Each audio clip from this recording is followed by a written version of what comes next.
My name is Steven Povich, and I'm here with my brother, Mark Povich. Hello, how's it going, guys? Fanfighttalk.com is an MMA news website for the fans, by the fans. We just watched UFC 198, and wow, there is a lot to talk about. Mark, let's start with the main event. Sure. What can you say about this main event? Stipe Miocic versus Fabricio Verdum. Fabricio aggressively attacking.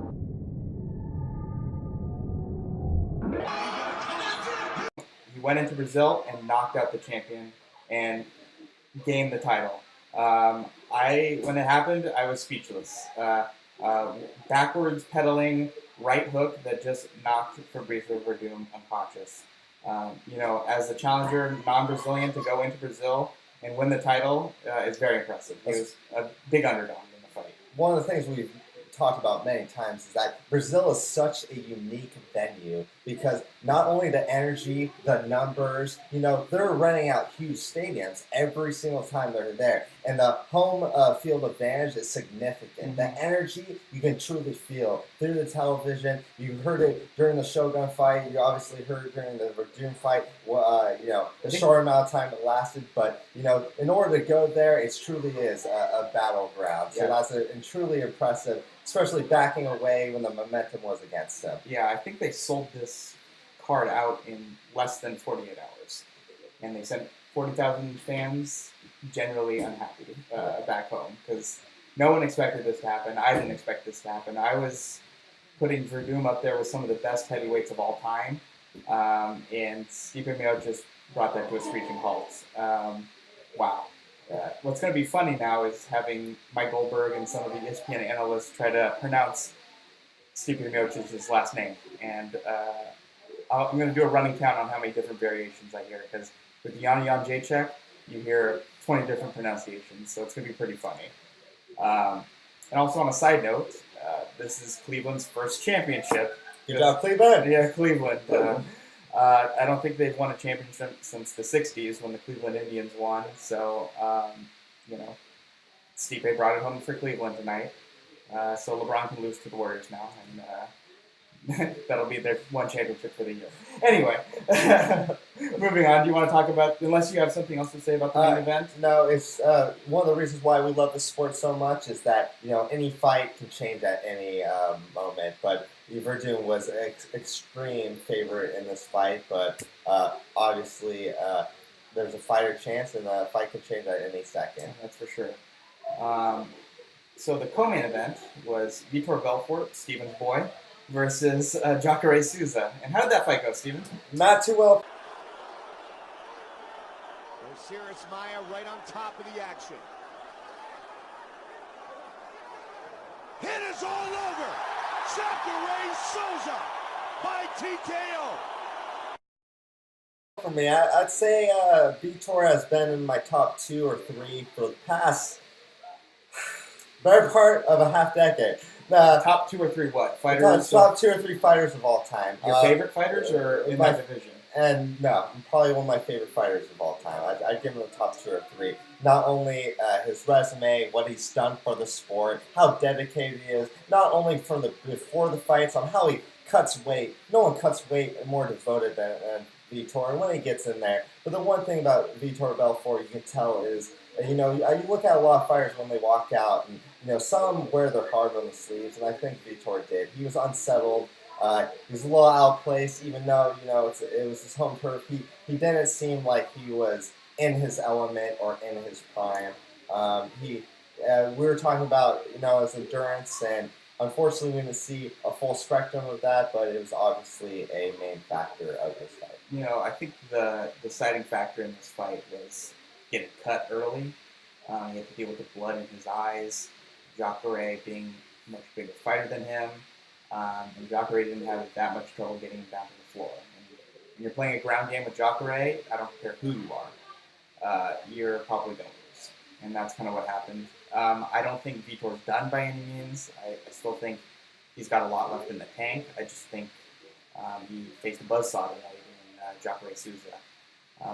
I think moving forward for Vitor, he needs a tune-up fight. I think fluffer, yeah. Yeah, like Uriah Hall was on this card previously. He was scheduled to fight Anderson Silva before Anderson Silva had to pull out. I think Uriah Hall Vitor Belfort fight, maybe headlining a Fox card or a Fox Sports 1 card could be a fight fans are interested in, and one that Vitor could certainly win and get back on track. For Jacare, what do you see for him next? The title shot, or I believe he deserves a title shot. The guy's been tearing through the ranks significantly. His performance, his control, majority of the fight, it was significant. His power, you could tell that there's definitely, obviously age difference, but the power. He put him up against the cage for a significant amount of time, and the control on the ground was extremely impressive. And I feel like he deserves a title shot after that. If not, one more fight, and the title shot should be an undisputed no-brainer. Yeah, I agree. I think either one more fight or a fight for the title, I would be okay with either. He's a big middleweight, and both Luke Rockhold and Chris Weidman are big middleweights, so I don't think there'd be too big of a size advantage either way. I think his ground skills are on par, if not better, than both of those fighters. So it'd be interesting. He lost to Luke Rockhold already in Strikeforce, but that was, probably six. So who knows? But it'll be interesting. Middleweight's a good division right now to watch and see how it unfolds. So then the next fight, and probably the last fight we'll talk about on this card, which is a great card altogether, is Cyborg's debut. Cyborg's debut. And once again, like we said, this card, wow. Just no real surprise, just the delivery, the power. She's on a completely different level. Let's tell the fans Cyborg won by knockout first round. Okay, so just in case they didn't see, she lived up to it. Sparred her as hard as he could, and after 30 seconds, she got sick of it and actually took it to him. And she's taking it to Leslie Smith right now. Leslie's finishing right now. Cyborg trying to finish Leslie Smith. Hammer fist. Leslie hanging on, but she's hurt bad. I don't think she knows where she's at. It's all over. Just. Yeah, she lived up to it. Her pacing was great. Her jabs were great. Her positioning was great. Everything was definitely on point for her. We were talking that the women's division is not only new and young and still developing, but we believe that Cyborg is going to be a main factor in developing and molding the division. I personally think that she has Ronda Rousey's number, and she's going to tear through this division. And mark my words that she will. So hopefully sometime soon that they will meet in the octagon. But it won't be an easy road, but she's been living up to expectations, and it was exactly how we thought it would probably happen. Yeah, first round. I think everyone tuned in to see a Cyborg knockout in the first round, and that's exactly what they got. Cyborg, this was kind of a tune-up fight for her. Leslie Smith's a good fighter, but not on the level of Cyborg, especially in Brazil. In her debut, I just think they wanted to get this fight out of the way just to build Cyborg like a reputation in the UFC, if you will. But going forward, I don't want to see Fedor fighting, I don't want to see Cyborg fighting very many more of these type of fights. I think it's either Ronda Rousey or for the belt, Holly Holm, Miesha Tate. I don't want her getting fed lambs, that she just knocks out in the first round. Let's put her to the test. It's, she's fought lesser competition her entire career. Let's see what she can do. The fight to make is the Ronda Rousey fight, and who knows how many more fights Ronda Rousey has left before she goes to Hollywood. So let's stop dicking around and get that shit done. Exactly. And it's up to the fans, pushing and moving forward. We need to be more interactive. We need tweet Dana White. Tweet Dana White, exactly. Tweet hashtag Dana White. Everything. We need to know. There's too many injuries. The time is too precious. We haven't seen fights we should have saw. Like GSP and Anderson Silva. We need to make it happen. And we need to see that. Too many filler fights, okay? We understand the UFC needs to make their money, but, if a fight is obvious, it needs to happen, and that will only happen with our voice. So I believe that we need to raise our voices and make sure Dana White knows the fights we need to see.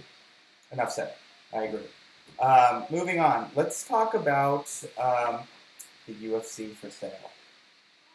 So news broke, I believe, midweek that ESPN, I think, announced that the UFC is shopping for bidders to buy, and the price tag associated with the UFC is about $4 billion. North of $4 billion. So With a B.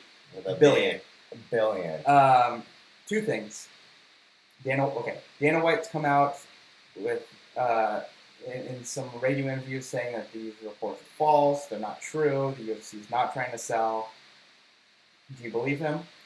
He's went on record before, and one of his many quotes that I'll always remember is he said, UFC will never, ever go public. And Dana White is someone who does stick by their words, but B with $1 billion sounds pretty damn good to me. How about you, Mark? Yeah, I feel like when news breaks and there's a price tag associated with the news breaking, like the UFC is for sale for $4 billion, I feel like it's like a roundabout way for the UFC to put out feelers to investors or potential buyers to see, is $4 billion too steep of a price? Is it just about right? That you kind of want to know the actual value of your company if you're not a public company, right? Do I believe him? Oh, I don't think ESPN just reports facts like that and news like that if they're not either sure 100% or close to sure, because that just seems like a weird story. That just seems like a weird story to make up. And the second part of the question I wanted to ask you is, do you think $4 billion is too much? Is it about right? Not enough? What do you think? Well, in comparison to certain values of the NFL, just one NFL football team you said was around 3.6, $3.2 billion alone. Yes. I feel like UFC is a large enough, a significant, not large enough, a very significant representation of an entire sport. I'm going to give it about a 75 to 70% representative of the whole mixed martial arts sports. And not saying that they'd be buying an entire sport, but they'd be buying an extremely name brand. I'd say that it'd be a good price. Not that I have $4 billion in my wallet, but I'm starting a GoFundMe. How about you, Mark? Do you think it's too high, too low for north of $4 billion? So I found out, this piqued my interest of what is the most expensive sports franchise out there, and it happens to be Real Madrid, which is a soccer team in Europe. And they are estimated at $3.26 billion. Dallas Cowboys is the next highest at $3.2 billion. And I'm sorry, those two teams are bigger than the UFC. So if they aren't estimated value of $4 billion, I can't see the UFC. I mean, we're talking football, the Dallas Cowboys, an iconic franchise in the National Football League, America's team, and Real Madrid, one of the most successful, one of the most popular, soccer franchises in the world. I just can't see the UFC being valued more than them. If you're Dana White, why not put that number out there and see if people are interested? I mean, it's not a bad strategy, but unless the UFC gets a great offer, I don't see them selling. I don't know if I even want them to, because we're finally getting some fights we want as fans this year. I feel like the UFC's kind of breaking the mold on New York just got legalized. That was a huge hurdle for them. Yeah, long overdue. Right. So my one caveat to this entire equation is the Fertitta brothers, who own the UFC, they're the main stakeholders in the UFC. They fronted the money to buy the UFC back in 2001. They are very big football fans, huge football fans. And there's rumors that the Oakland Raiders are moving to Las Vegas, their backyard. And they might be willing to sell the UFC to buy the Raiders if they're on the market. That's a hunch. That's a conspiracy theory, but one that I could actually see happening. And I'll leave it at that. So moving on to the next topic, one that's also been burning the internet. Conor McGregor versus Floyd Mayweather. What do you make of this? A few things. When we first announced it, everyone's thinking, how will that happen? Or will Dana allow it? Will there be contract, conflicts? Of course there will be, promotion, all sorts of things that are burning questions. But then when it comes down to it, you start thinking about the money. And money brings corporations together. Sure brings Floyd Mayweather together. And you're saying that Floyd Mayweather made the first contact, which was extremely surprising. 39-year-old, champion of the world, Floyd Mayweather, one of the most well-paid and richest athletes alive, calls out 27-year-old Conor McGregor, someone who's been shattering the internet for the past few months, talking about years too, but it's significantly recently about UFC 200 and that opportunity. Right. Several fans, including myself, think that he didn't necessarily play his card right, but he got this opportunity possibly on his lap that is reportedly rumored to be worth $100 million fight, which is no surprise compared to his last fight. But, many fans, pay-per-view fans, were unsatisfied with Mayweather's last fight, but thinking that Conor could bring the excitement they needed the first time. Mm-hmm. Let's get a couple things straight. Real talk. You're 49-0, Floyd Mayweather. You want your 50th, 5-0 fight to be against an MMA fighter? You whoop Conor McGregor's ass. Let's just say, right? This is boxing. Yeah. I'm gonna go out on a limb and say that Floyd Mayweather beats Conor McGregor in a boxing match. Okay, you're 50-0, then you retire. Like, what does that do to your legacy? Like, yeah, you're 50-0, but like, you came out of retirement to fight an MMA fighter in boxing. Like, you're supposed to be the best of all time, and that's kind of like what you came out of retirement to do. It just doesn't make a lot of sense to me. I can see why Conor McGregor wants to do it. I mean, you're fighting Floyd Mayweather, that money. Exactly. They're both money. And also it's kind of another dig at Dana White. Like, there's been, out there in the public that Conor McGregor and Dana White aren't seeing eye to eye on his contract and his media obligations. Like, this is a big payday if he would ever get this fight. Yeah, he'll lose handily, but, I mean, the money is just as green. So, do I think this fight's going to happen? Hell no. Dana White would never let it happen. I don't see Floyd Mayweather coming out of retirement to fight an MMA fighter. It just doesn't make a lot of sense right now, or ever really. But Floyd is interesting. Conor is certainly a character. The trash talking would be unbelievable. I might even just tune in just for the trash talking and just figure out who wins on the internet. The press conferences might get more views than the actual fight. Yeah. Especially if it goes the distance. Right. But I don't think Conor would allow it if it ever did happen. Mm-hmm. So moving on to our next topic, it's UFC 200. And Dana White has teased the last week that he still has one trick up his sleeve, one big fight he's yet to announce, and that's in the works for UFC 200. What do you think that's all about? I was thinking that it was going to be Georges St. Pierre. Maybe, fighting. It's unclear who he fights or what he fights, but it doesn't matter because if GSP was on this card, it solidified UFC 200 to be that much more legendary. Better than UFC 100? Yeah, I'd say it'd be better than UFC 200. I agree. Or 100, but yeah, and that's how it should be. It should escalate. Mm-hmm. UFC 100 and 200 is a significant honor, and I feel like GSP not only deserves that, but it'd be a great, our retirement fight for him. I'm gonna just say it. Everyone's thinking it. I'm just gonna say it. I think you're right. I think GSP.